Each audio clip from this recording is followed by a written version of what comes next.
নমস্কার বন্ধুরা, আমার চ্যানেলে আমি আপনাদেরকে স্বাগত জানাই। শীতকালে আমাদের অনেকেরই দেখবেন হাত পা গলা মুখ কালো হয়ে যায়, ট্যান পড়ে যায়, হাত পা কুঁচকে যায়, এমনকি বয়সের ছাপ পড়ে যায়। যার কারণে অনেকে আমরা দেখবেন পার্লারে গিয়ে থাকি, অনেকটা টাকা খরচ করে পেডিকিওর ম্যানিকিওর করে নিয়ে আসি। তবে কোনো রকমের আপনাদের টাকা খরচ ছাড়াই পার্লারে না গিয়ে বাড়িতেই কিন্তু আপনাদের হাত পা গলা মুখ একদম ফর্সা উজ্জ্বল তকতকে চকচকে করে নিতে পারেন। এমনকি বয়সের ছাপ দূর হবে, এমনকি হাত পা যে কুঁচকে যায় সেটাও কিন্তু অনেকটাই টান টান করে নিতে পারেন। তো তার জন্য লাগবে এখানে ভ্যাসলিন আর হলুদ গুঁড়ো। যে হলুদ আমরা রান্নাতে ব্যবহার করি সেই হলুদই কিন্তু এখানে ব্যবহার করছি। চলুন দেখে নেওয়া যাক কীভাবে।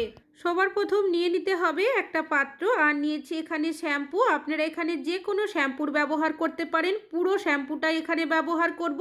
শ্যাম্পু এখানে কি করবে, আমাদের হাত পা গলা মুখের যে নোংরা ময়লাটা জমে থাকে, সহজে পরিষ্কার হতে চায় না, সেটাকে কিন্তু পরিষ্কার করতে সাহায্য করবে। তবে এখানে শ্যাম্পুর পরিবর্তে সাবানের ব্যবহার না করাই ভালো, কেন কি সাবানের মধ্যে দেখবেন ক্ষারের পরিমাণটা অনেকটাই বেশি থাকে। আর নিয়েছি এখানে আমি ভ্যাসলিন, সামান্য পরিমাণের ভ্যাসলিনের মধ্যে দিয়ে দেব। ভ্যাসলিন আমাদের ত্বককে নরম কোমল করে তুলতে খুব ভালো সাহায্য করবে, কেন কি অনেকেই দেখবেন আমরা শীতের সময় গ্লিসারিনের ব্যবহার করে থাকি। তবে গ্লিসারিনের পরিবর্তে আপনারা কিন্তু এখানে ভ্যাসলিনের ব্যবহার করতে পারেন। তো দুটো উপকরণকে প্রথমে খুব ভালোভাবে মিশিয়ে নিতে হবে, এমনভাবে মিশিয়ে নেবেন যেটা একটা ক্রিমের মতো তৈরি হয়ে যায়। তো দেখতেই পাচ্ছেন 1 মিনিট কিন্তু আমি খুব ভালোভাবে মিশিয়ে নিয়েছি। এবার এর মধ্যে কিন্তু আরও কিছু উপকরণ আমাদের ব্যবহার করতে হবে। আর নিয়েছি এখানে আমি লেবু। এখান থেকে আমি 1 চামচের মতো লেবুর রস দিয়ে দেব। লেবুর রসের মধ্যে রয়েছে প্রচুর পরিমাণের ভিটামিন সি, যেটা আমাদের ত্বকের জন্য খুবই উপকারী, সেটা কিন্তু আমরা প্রত্যেকেই জানি। তো লেবুর রস দেওয়ার পর আবারও এটাকে ভালো করে মিশিয়ে নিতে হবে। তো দেখতেই পাচ্ছেন খুব ভালো করে কিন্তু মিশিয়ে নিয়েছি। মিশিয়ে নেওয়ার পর এখানে আমি দিয়ে দেব সামান্য পরিমাণের হলুদ গুঁড়ো। যে হলুদ রান্নাতে ব্যবহার করি সেই হলুদই এখানে দিয়েছি।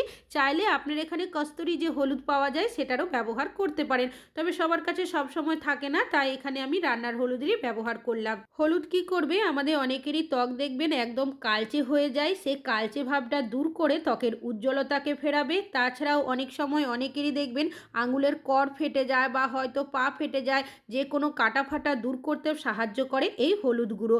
তাছাড়াও হলুদ গুঁড়ো আমরা বিভিন্ন কাজেও ব্যবহার করে থাকি। দেখবেন আপনারা যদি এইভাবে করে একবার ব্যবহার করেন খুব ভালো কিন্তু ফল পাবেন। তো এখানে আরও একটা উপকরণ দিয়ে দেব। নিয়েছি এখানে চিনি। চিনি কি করবে, খুব ভালো স্কার্বের কাজ করবে।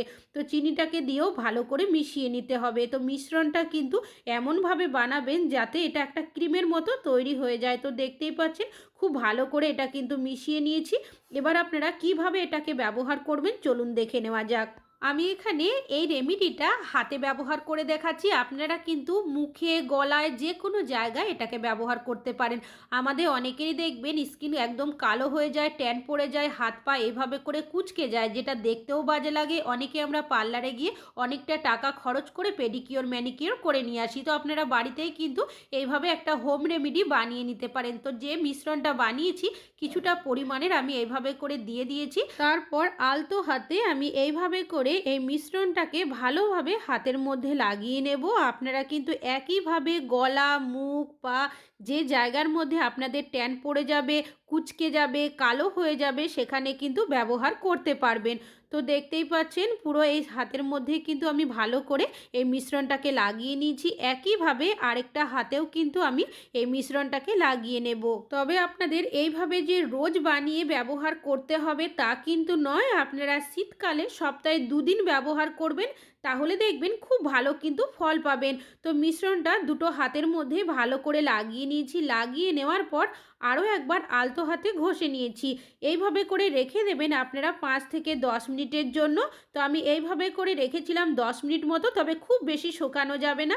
যে লেবুর খোসাটা সাইডে রেখেছিলাম, তো সেটা দিয়েই আমি এইভাবে আলতো হাতে ঘষে নিচ্ছি। এখানে কিন্তু কোনো শক্ত স্ক্রাবারের ব্যবহার করা যাবে না। নরম কোনো কাপড় বা নরম কোনো জিনিস দিয়ে এইভাবে আলতো হাতে ঘষে নিতে পারেন। তবে লেবুর খোসা যদি ব্যবহার করেন সেক্ষেত্রে খুবই ভালো হবে। তো দেখতেই পাচ্ছেন দুটো হাতেই কিন্তু আমি লেবুর খোসাটা দিয়ে ঘষে নিয়েছি। তবে আপনাদের কাছে যদি কোনো স্ক্রাবার বা লেবুর খোসা কোনো কিছুই না থাকে, সেক্ষেত্রে হাত দিয়ে আলতো হাতে আপনারা এভাবে ঘষে নেবেন।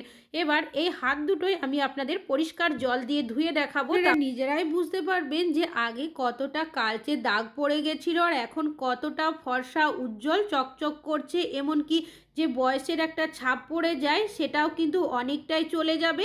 তো দেখতেই পাচ্ছেন আমি হাতটা কিন্তু ভালোভাবে ধুয়েও নিয়েছি। এবার আপনারা এইভাবে কিন্তু রাখবেন না। যখন এই রেমেডিটা ব্যবহার করবেন, প্রথমে একটা শুকনো কাপড় বা তাওয়াল দিয়ে হাতটাকে ভালোভাবে মুছে নেবেন, যাতে করে একটু জল না থাকে। আমি কিন্তু এই রেমেডিটা একবার ব্যবহার করেছি, তাতেই কিন্তু অনেকটাই কালচে ভাব দূর হয়েছে। আপনারা দেখেই বুঝতে পারছেন। আপনারা যদি সপ্তাহে ২ দিন ব্যবহার করেন, তাহলে দেখবেন ২ সপ্তাহের মধ্যেই কিন্তু আপনাদের যতই কালচে দাগ থাকুক না কেন, সেটা কিন্তু চলে যাবে। তো মুছে নেওয়ার পর আপনারা এখানে ভেসলিন, বোরোলিনের ব্যবহার করতে পারেন। কেন কি, হাতটা যদি আমরা এইভাবে রেমেডিটা ব্যবহার করি, তাহলে দেখবেন অনেকটাই রুক্ষ শুষ্ক হয়ে যাবে। তো আপনারা সামান্য পরিমাণের ভ্যাসলিন দুটো হাতের মধ্যে বা বোরোলিন ভালোভাবে লাগিয়ে নেবেন। এই কাজটি আপনারা দুপুরবেলা বা রাত্রে শোয়ার আগে করতে পারেন, তাহলে দেখবেন আরও ভালো কিন্তু ফল পাবেন। তো এখন আমি হাত দুটো আপনাদের দেখাচ্ছি। তো দেখতেই পাচ্ছেন কতটা সুন্দর, নরম, কোমল, এমনকি ফর্সা উজ্জ্বল হয়ে গেছে। আপনারা এই রেমেডিটা মুখের মধ্যে, পায়ে, হাতে, গলায় যে কোনো জায়গায় ব্যবহার করতে পারেন। আশা করছি আপনাদের এই রেমেডিটা খুব ভালো কাজ দেবে। ভালো লাগলে অবশ্যই একটা লাইক করবেন। আজকে এখানে শেষ করছি।